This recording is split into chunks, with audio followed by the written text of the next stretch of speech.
Welcome to the Kumar Dev education. मैं अपने channel में आपका स्वागत करता हूँ। ये इसका अध्याय 25 हिंदी कविता की विकास यात्रा। आप जानते हैं, कविता का संबंध व्यक्ति के हृदय से माना गया है। कविता दिल से निकलती है और दिल तक पहुँचती है। अभी तक आपने इस पाठ्यक्रम को सभी कविताएं तो पढ़ ही ली है, रैदास, तुलसीदास, मीरा आदि। अब सोच रहे होंगे कि रैदास से पहला पाठ आरंभ हो रहा है, लेकिन इसलिए कविता की यात्रा भी रैदास से ही शुरू हुई होगी। एक प्रकार से आप ठीक सोच रहे हैं। कम से कम इस स्तर पर इस पाठ्यक्रम में कविता का आरंभ रैदास जी से ही हुआ है। परंतु क्या हिंदी कविता भी यहीं से शुरू हुई? तो इसका उत्तर है नहीं। हिंदी कविता की विकास यात्रा आरंभ हुई 1000 ईस्वी से। आप जानते हैं, भाषा तो बहता नीर है। कविता का इतिहास बहुत पुराना है। जैसे जैसे समाज बदला, सामाजिक परिस्थिति बदली, वैसे वैसे कविता की भाषा और स्वरूप भी बदलता गया। आइए पढ़ते हैं कि कविता कहाँ से चली और कहाँ तक पहुँची। इसकी यात्रा में कौन कौन से पड़ाव आए। उद्देश्य: इस पाठ को पढ़ने के बाद आप आदिकाल, भक्तिकाल, रीतिकाल तथा आधुनिक काल की कविताओं की विषय वस्तु तथा स्वरूप पर विचार कर सकेंगे। कविता किस प्रकार से अपने युग से प्रभावित होती है और युग को प्रभावित करती है, इसे बता सकेंगे। हिंदी काव्य विकास के विभिन्न चरणों में भाषा के प्रयोग को समझा सकेंगे। हिंदी साहित्य में पुनर्जागरण का महत्व समझा सकेंगे। आधुनिक काल के विभिन्न काव्य विधाओं की विशेषता बता सकेंगे। क्रियाकलाप: किताबों से खोजकर विद्यापति, सूरदास, बिहारीलाल, भागेंद्र हरिश्चंद्र के कृष्ण भक्ति से संबंधित पदों दोहों को अपनी नोटबुक पर उतारिए और उन्हें पढ़ कर ये खोजने का प्रयत्न कीजिए कि उनके भाषा में क्या अंतर है। जो अंतर आपकी समझ में आए उन्हें अपनी नोटबुक में दर्ज करके अपने शिक्षक केंद्र के शिक्षक को दिखलाएं। आइए समझें हिंदी कविता की विकास यात्रा। हिंदी साहित्य का आरंभ सन 1000 ईस्वी से माना जाता है। भाषा, समाज, संस्कृति और साहित्य के बदलाव की कोई निश्चित तारीख नहीं होती। ये परिवर्तन धीरे धीरे होती है। इस कारण कुछ विद्वान इस सीमा रेखा को सन 1000 से आगे या पीछे तक भी ले जाते हैं। हिंदी साहित्य के इन 100 वर्षों में भाषा के स्वरूप तक साहित्यिक प्रवृत्ति में अनेक परिवर्तन हुए।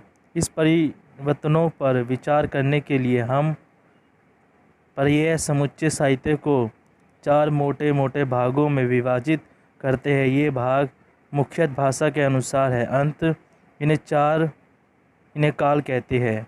ये 4 काल आदिकाल, भक्तिकाल, रीतिकाल तथा आधुनिक काल के नाम से जाने जाते हैं। प्रथम काल में हिंदी की कुछ बोलियां में रचित काव्यों के साथ साथ आज की हिंदी, जिसे हम खड़ी बोली हिंदी कहते हैं, के भी कुछ लक्षण दिखाई पड़ते हैं। भक्तिकाल के साहित्य में मुख्यतः ब्रज भाषा और अवधि की प्रधानता है। रीतिकाल में ब्रज अपने पूर्ण उत्कर्ष पर पहुंची। आधुनिक काल में खड़ी बोली मानक हिंदी भाषा का आधार बनी, तो उसी पर आधारित उर्दू कभी उससे नज़दीक तो कभी दूर होती रही। साहित्यिक प्रवृत्तियाँ, भाषा, रूप और कवि तथा रचनाओं की दृष्टि से इस संपूर्ण हिंदी काव्य की प्रमुख बातों को हम पाठ में जानने का प्रयास करेंगे। हिंदी साहित्य के इतिहास का काल विभाजन। हिंदी साहित्य का इतिहास लिखने वाले विद्वानों ने अपने अपने ढंग से काल विभाजन किया। आचार्य रामचंद्र शुक्ल का काल विभाजन लोगों ने अधिक उपयुक्त माना है। शुक्ल जी ने विक्रम संवत का उल्लेख किया है, जिसे हम निम्नलिखित वृक्ष रेखा के रूप में रख सकते हैं। हिंदी साहित्य, इसके 3 काल हैं: आदिकाल, मध्यकाल, आधुनिक काल। आदिकाल को वीर गाथा काल भी माना जाता है। इसका आरंभ 1000 ईस से 1350 ईस मानते हैं। और मध्यकाल भक्ति और रीतिकाल, इसमें 1350 से 1850 ईस। आधुनिक काल गद्य काल 1850 से आज तक। और इसके जो मध्यकाल, इसके दो भाग हो जाते हैं, पूर्व मध्यकाल और उत्तर मध्यकाल। पूर्व मध्यकाल को भक्ति काल, जिसका आरंभ 1350 ईस से 1650 ईस है। उत्तर मध्यकाल रीतिकाल या श्रृंगार काल, जिसे 1650 ईस से 1850 माना है। आइए अब अलग कालों की राजनीतिक सामाजिक परिस्थितियों, प्रमुख कवियों और उनकी विशेषताओं के बारे में पढ़ते हैं। आदिकाल। आदिकाल में विविध प्रकार की काव्य रचनाएं हुई हैं। इनकी विशेषता के आधार पर इसे अलग अलग नामों से जाना जाता है। इस काल को वीर गाथा काल, आरंभिक काल, संधि काल, सिद्ध संवत आदि अनेक नाम दिए गए हैं। आचार्य हजारीलाल प्रसाद त्रिवेदी ने इसे आदिकाल नाम से ही स्वीकार किया है। आइए इसके बारे में थोड़ा और पढ़ें। आदिकाल के काव्य प्रवृत्तियों पर विचार करने से पहले हम यह देखें कि आदिकाल में किस किस प्रकार का साहित्य रचा गया है। आदिकाल धार्मिक प्रचार साहित्य, इसमें ये तीन काल में कन्वर्ट हो जाएगा। सिद्ध साहित्य, नाथ साहित्य और जैन साहित्य। और इसका वीर काव्य है ये रसो साहित्य। और अन्य अमीर खुसरो विद्यापति। हिंदी साहित्य के आदिकाल का आरंभ वीर गाथाओं से शुरू होता है। भूमिका के रूप में अपभ्रंश साहित्य को जानना इसलिए ज़रूरी है कि आधुनिक हिंदी भाषाओं का उदय इसी अपभ्रंश काल से हुआ।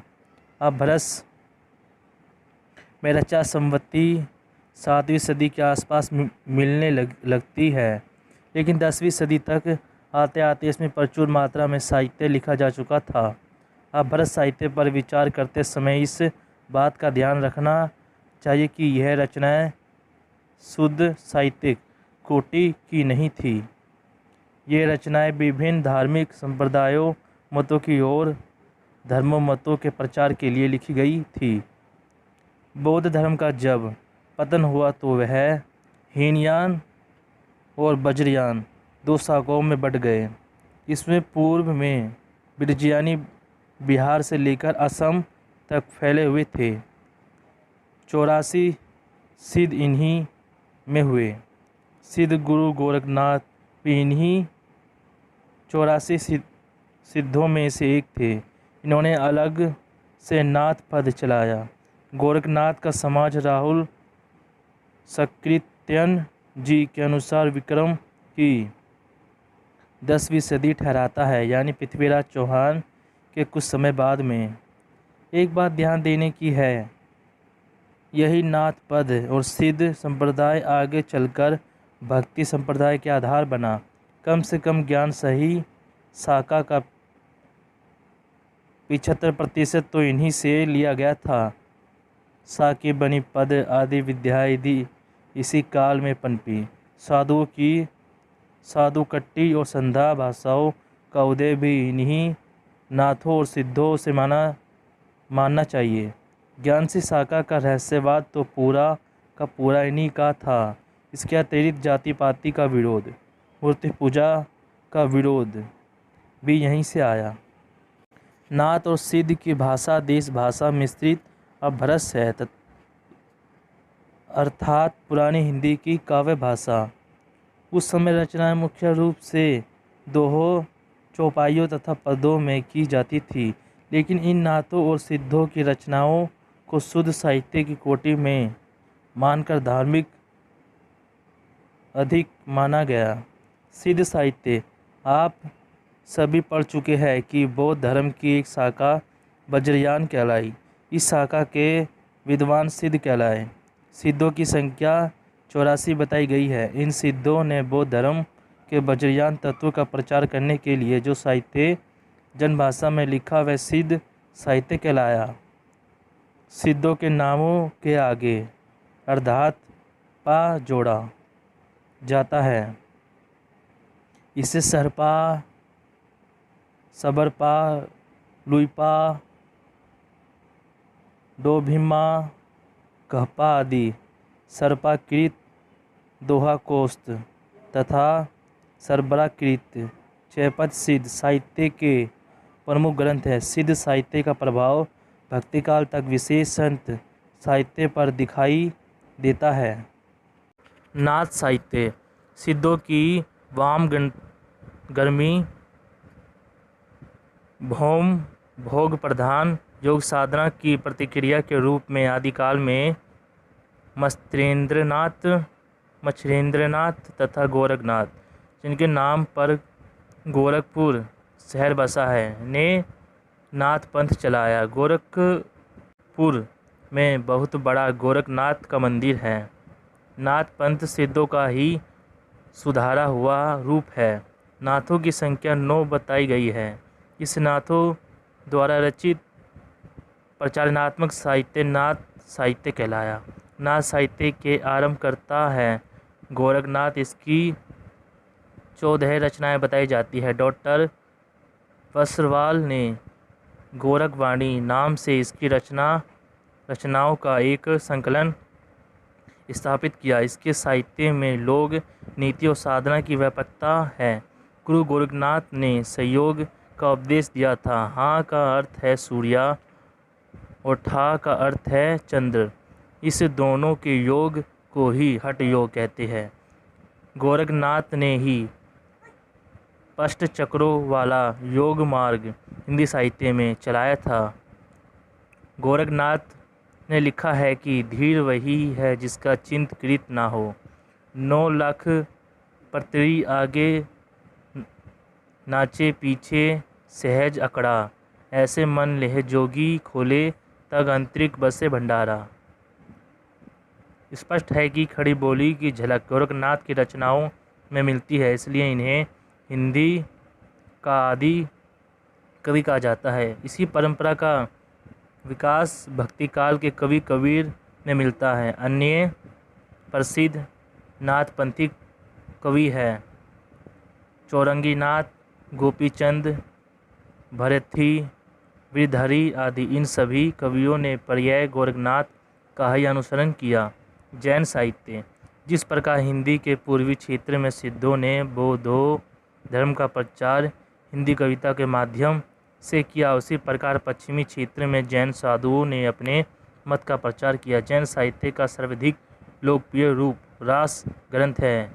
इनमें उपदेश साधनात्मकता है।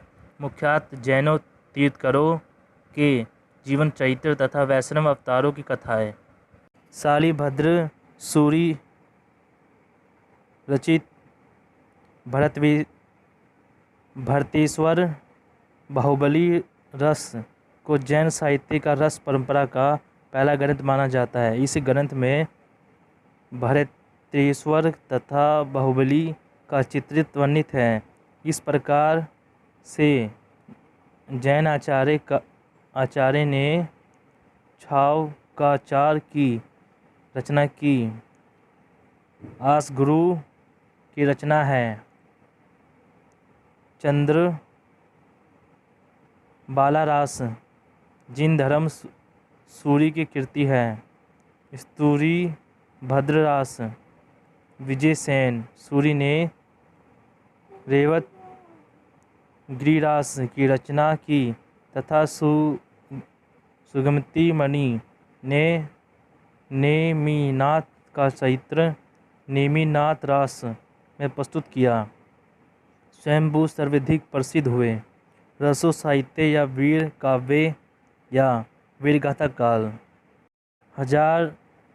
1050 से 1373। वीर गाथाओं की रचना देश भाषा अर्थात जैन भाषा में हुई है। ये भाषा उस समय के जनसाधारण की भाषा थी। ऐसा नहीं है कि उस काल में नीति धर्म का उपदेश परक रचनाएं नहीं हो रही थी, लेकिन मुख्य बल वीर गाथाओं पर था। ये समय सतन काल के आसपास का है। मुसलमान भारत के पश्चिमी छोर पर बसने लगे थे और तुर्कों का आक्रमण लगातार जारी थे। स्वयं राजपूत राजा भी आपस में युद्ध किया करते थे। ऐसी दशा में दरबारी कवि अपने आश्रयदाताओं के गुणों और शौर्यों का अतिशयोक्ति पूर्ण वर्णन किया करते थे। इन्हीं दरबारी कवियों को चारण भी कहा गया है। इसी वीर काव्य को चारण काव्य भी कहा जाता है। ये वीर गाथाएँ दो रूपों में मिलती हैं, प्रबंधन काव्य के रूप में और वीर गाथों के रूप में। प्रबंधन काव्य के रूप में जो सबसे प्राचीन ग्रंथ उपलब्ध है वह है पृथ्वीराज रसो वीर गीत के रूप में सबसे पुरानी रचना बीसल देव रासो है। इसमें समय अनुसार भाषा परिवर्तन के भी संकेत मिलते हैं। इसी तरह से अल्लाह है जिसमें समय समय पर भाषा परिवर्तन होता रहा।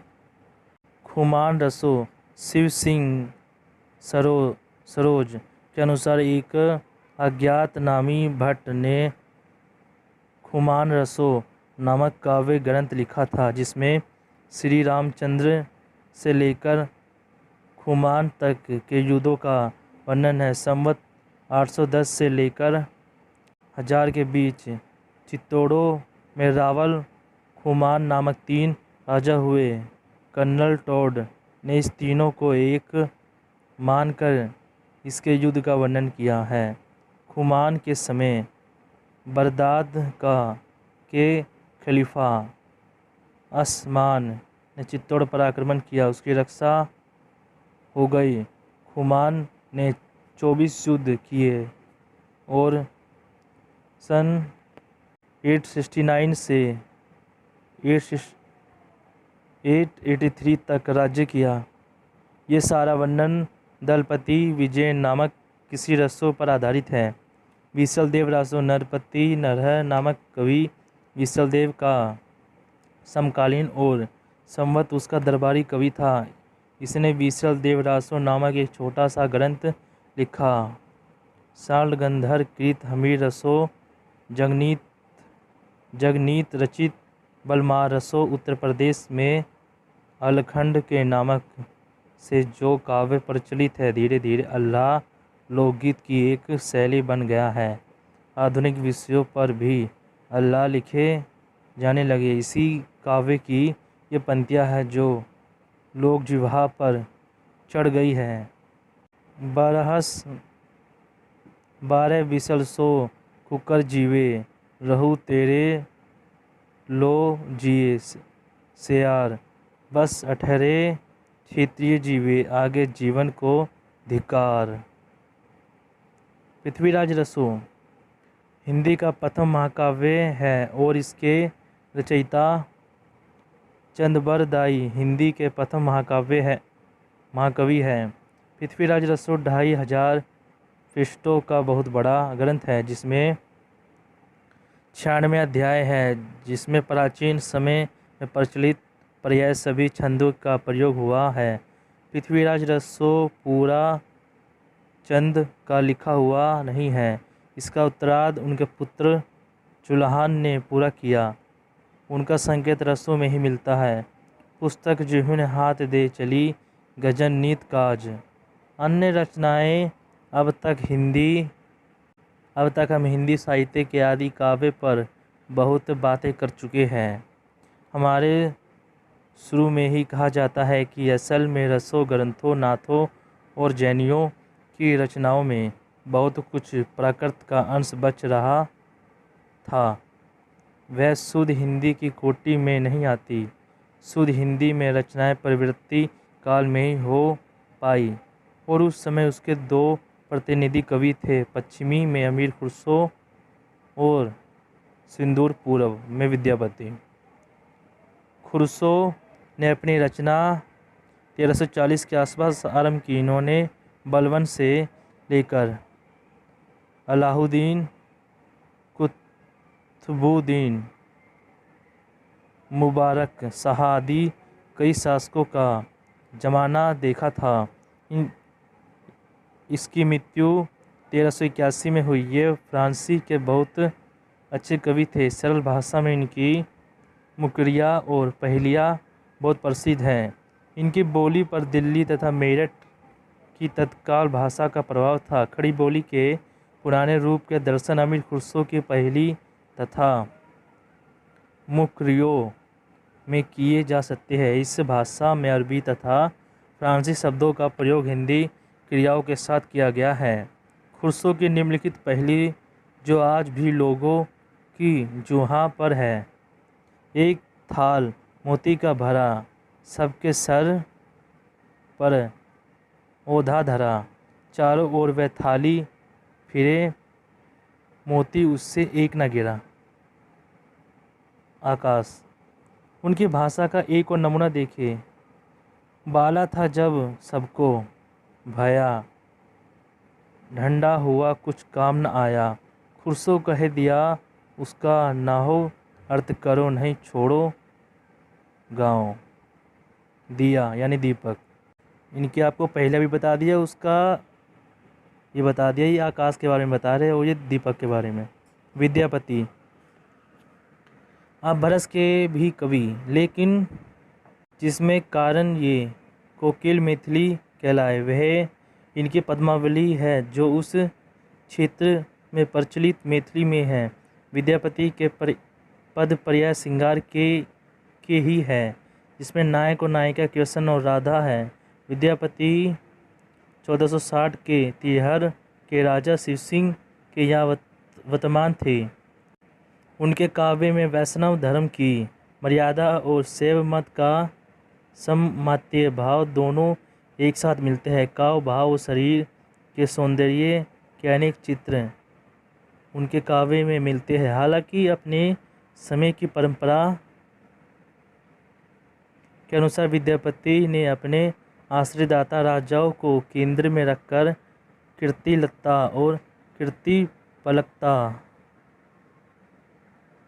कीर्तिपलका ग्रंथ भी रचना की। कीर्तिलता वहट भाषा रूपी में उपलब्ध है। मोटे हिसाब से वीर गाथाकार महाराज हमीर के काल तक ही समझाना चाहिए। वीर गाथाएँ इसके बाद भी लिखी जाती रही होगी, लेकिन इसके बाद हिंदी साहित्य की मुख्यधारा भक्ति काल में प्रवेश कर जाती है। आदिकालीन काव्य की विशेष बातें। आदिकालीन साहित्य में विषयों, काव्य रूपों तथा काव्य भाषा की भरपूर विभिन्नता है।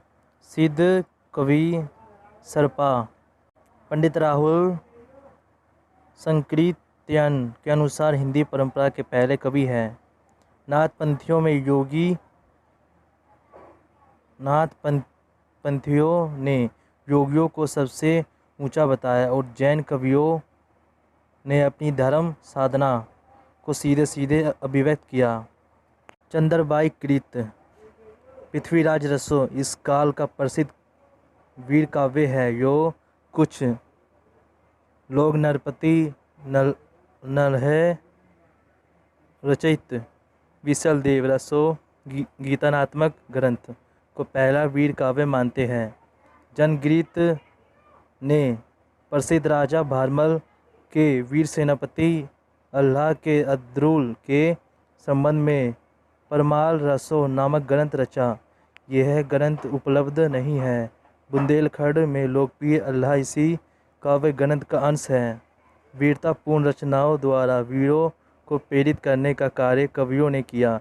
इस काल का वीर गाथात्मक हिंदी युद्ध की गूंजों से भरा है। अमीर खुसरो ने दिल्ली मेरठ की चलती खड़ी बोली में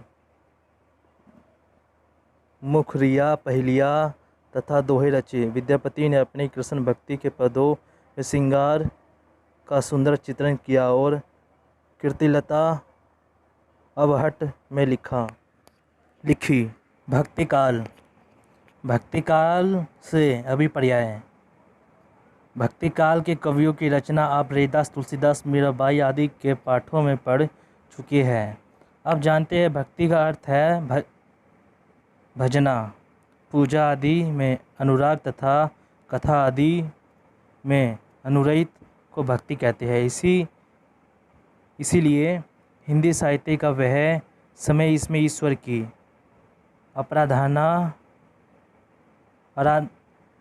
आराधना, भजन आदि से संबंधित काव्य रचा गया। ईश्वर के अवतारों की कथा गाई गई भक्ति काल कहलाया। हिंदी साहित्य के इतिहास में लगभग 1350 ईस से 1650 ईस तक का समय, लगभग 300 वर्ष भक्ति काल कहलाता है। इन वर्षों में कवियों ने ईश्वर की आराधना में अपनी सारी रचना शक्ति लगा दी। अलग अलग कवियों ने ईश्वर के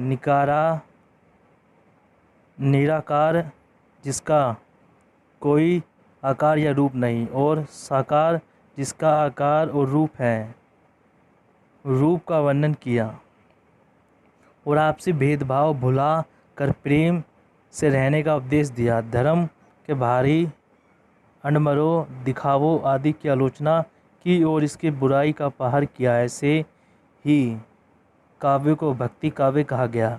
उस काल में प्रमुख कवि कबीर रैदास नामक, दादू दयाल, सुंदरदास, मालुकदास, कुतुबन, मंझम जैसी, उस्मान, नूर हुम्मत, सूरदास, परमानंद दास, कुंभन दास, नंददास, हित, हरिवंश, हरिदास, रसखान, धुरदास, मीराबाई, तुलसीदास, अग्रदास, नम्भादास आदि हैं। राजनीति तथा सामाजिक परिस्थितियाँ। भक्ति आंदोलन के पूर्व राजनीतिक अव्यवस्था, उत्पीड़न तथा सामाजिक सुरक्षा का अभाव था। सामाजिक जीवन विच्छिन्न और क्षीण हो गया था। अनेक बार की कुप्रथाओं ने घर कर लिया था तथा धर्म भंडावर और निरर्थक कर्मकांड से घिरा गया था। शासन व्यवस्था संपूर्ण अस्त व्यस्त हो गई थी। धर्म के नाम पर लोग आपस में झगड़ते रहते, आपसी भेदभाव बढ़ रहा था, जाति पाति पर बल था। ऐसी स्थिति में भक्ति भावना एक आंदोलन के रूप में उभर कर सामने आई। इस भक्ति भावना के बीज तो आप आदिकाल में भी देख सकते हैं। भक्ति काल के कुछ सच्चे भक्तों और साधकों ने सामाजिक बुराइयों को रोकने के लिए ईश्वर के सच्चे रूप और धर्म के भ्रम को समझने की ईमानदारी कोशिश की। इसके फलस्वरूप भक्ति काव्य का जन्म हुआ और धीरे धीरे ये विकसित होता गया। इस काल के काव्य में ऊंचे दर्शकों के कारण इसे हिंदी साहित्य का स्वर्गयुग कहा गया। इस काल में के कवियों ने लोगों को बोलचाल की भाषा में मानव जीवन का सही अर्थ समझाया और ऊंच नीच तथा जाति पाति के भेदभाव को भुलाकर प्रेम से रहने की शिक्षा दी। भक्ति काव्य की विभिन्न शाखाएं आप पहले पढ़ चुके हैं। प्रमुख भक्ति दो प्रकार की होती है, निर्गुण भक्ति और सद्गुण भक्ति। इसी आधार पर भक्ति काव्य की दो प्रमुख धाराएं हुई, निर्गुण काव्य धारा और सद्गुण काव्य धारा। निर्गुण काव्य धारा दो रूपों में विकसित हुई, ज्ञान मार्गी तथा प्रेम मार्गी। सद्गुण भक्ति में विष्णु के अवतारों में सर्वाधिक लोकप्रिय राम और कृष्ण को केंद्र में रखकर काव्य रचना की गई, जिसे राम भक्ति काव्य और कृष्ण भक्ति काव्य के नाम से जाना जाता है। विभिन्न पक्ष आलेख से ये बात और स्पष्ट हो जाएगी। भक्ति काव्य, निर्गुण काव्य धारा, इसकी दो शाखाएं, ज्ञान मार्गी शाखा और प्रेम मार्गी शाखा। जिसे ज्ञान मार्गी शाखा है वो संत काव्य है, जो प्रेम मार्गी शाखा वो सूफी काव्य है। वो इसका आ जाते हैं सगुण काव्य धारा। इसमें राम भक्ति काव्य और कृष्ण भक्ति काव्य है। आइए इन पर अलग अलग चर्चा करें और इनके प्रमुख कवियों तथा रचनाओं का परिचय प्राप्त करें। निर्गुण काव्य धारा, इस काव्य धारा के कवियों ने ईश्वर के रूप, आकार आदि से रहित निप्लस गुण यानी रूप माना है। ईश्वर के अवतार में ये विश्वास नहीं करते। वह तख्त ज्ञान के आधार पर अवतारवाद का खंडन करते हैं तथा ईश्वर को आंतरिक अनुभूति का विषय मानते हैं। कुछ निर्गुण उपासक कवियों ने प्रेम कथाओं के माध्यम से ईश्वर के निराकार रूप को समझाने का प्रयास किया। इस तरह निर्गुण काव्य धारा की दो उपधाराएं हो गई। पहली ज्ञान मार्गी धारा, दूसरी प्रेम मार्गी धारा। ज्ञान मार्गी धारा को मुख्य संतों ने पुष्ट किया, इसलिए इसे संत काव्य या संत साहित्य भी कहते हैं। प्रेम मार्गी धारा के कवि सूफी मत, इस्लाम और भारतीय वेदांत दर्शन का मिला जुला रूप को मानते थे, इसलिए प्रेम मार्ग धारा के काव्य साहित्य को सूफी काव्य या प्रेम सायक, प्रेम आख्यान अर्थात कथा काव्य भी कहते हैं। निर्गुण संत काव्य के प्रवर्तक कबीरदास 1399 से 1518 ईस माने जाते हैं। कबीर के संबंध में अनेक परस्पर विद्रोही धाराएं प्रचलित है। इतने निश्चित है कि उन्होंने औपचारिक शिक्षा नहीं प्राप्त की थी। वह रामानंद के शिष्य थे। उन्होंने हिंदू और मुसलमान दोनों के व्यापक पाखंड के कीड़े शब्दों में निंदा की। अन्य धार्मिक तथा सामाजिक संस्कारों की तरह अभिव्यक्त की भाषा और शैली भी उन्होंने अपने पूर्णवर्तों सिद्धों और नाथपंथियों जोगियों से प्राप्त की तथा उससे अपने समय और समाज के अनुकूल निखारा। उनकी गणना हिंदी के शिक्षक कवियों में की जाती है। अनेक भाषाओं के मिले जुले रूप के कारण उनकी भाषा नितांत भिन्न प्रकार की है और संवत इसी कारण साधुकट्टी है। कबीर के आंतरिक निर्गुण संतों की परंपरा में रैदास, कमल नानक, दाऊ, मुलकदास, सहजोईबाई, दयाबाई, सुंदरदास आदि अनेक भक्त हुए। इनमें से अधिकांश तत्कालीन समाज में निम्न समाजी जाने वाली जातियों के थे। इन्होंने जनसामान्य की भाषा में भक्ति का संदेश लोगों तक पहुंचाया। संत काव्य में शब्द और शैली के चमकदार की जगह भाव सौंदर्य पर ध्यान दिया गया है। संत कवियों ने किसी एक धर्म को अपना आदर्श न मानकर एक व्यापक जीवन दर्शन की ओर संकेत किया है जिसमें सारे विश्व का कल्याण समाहित हो। संत कवियों ने अपनी काव्य रचना प्रायः साकी तथा संबद्ध में की है जो अधिकतर गैर हुआ करती है। इसमें कवियों ने आत्मा निवेदन जैसे व्यक्तिगत उद्गारों को ही प्रधानता दी। संतों ने कविता लिखने के उद्देश्य से अपनी रचनाओं का संकलन नहीं किया, वह तो अपने उद्गार व्यक्त कर रहे थे। इसे शिक्षा ने इसकी वाणियों संतों की वाणी का संकलन किया। इन संत कवियों की संकलित वाणी के आधार पर संत काव्य की प्रमुख विशेषता इस प्रकार है।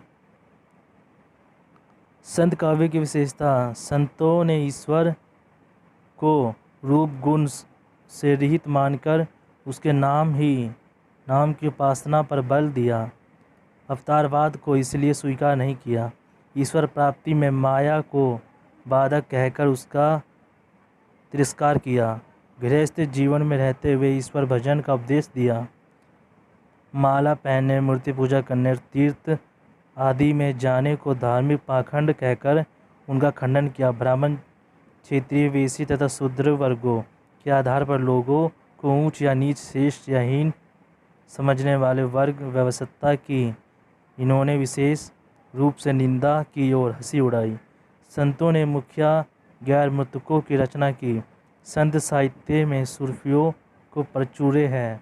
संतों की माला सरल है। इसमें अनेक भारतीय भाषाओं के शब्द घुले मिले हैं, इसलिए इसे साधुकट्टी अथवा खिचड़ी भाषा के नाम से भी जाना जाता है।